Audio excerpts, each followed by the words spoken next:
Wanted to talk to you today a little bit about the Zika virus. First of all, there's nothing to be in a panic about. As much as it's in the news, every time you pick up a newspaper or tune into the TV, it's not being spread from people to people or mosquito to people within the U.S. All the known cases in the U.S. have come from people who traveled overseas and contracted it before returning. The areas in the U.S. that their mosquitoes are already active at this point are monitoring closely to make sure that it does not get started in the U.S.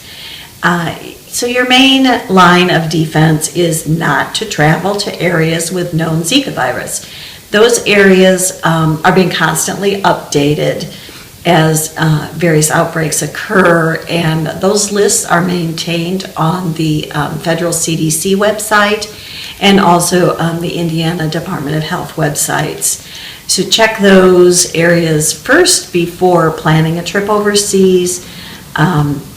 If you are traveling overseas or you're concerned about effects here within the U.S., when you are in areas with active mosquitoes, make sure that you follow the guidelines listed on the Indiana Department of Health or the CDC. You can also find those at indianamosquitobusters.com. So what do you need to do? You need to wear long sleeves and long pants. You need to use a insect repellent that's at least 10% DEET.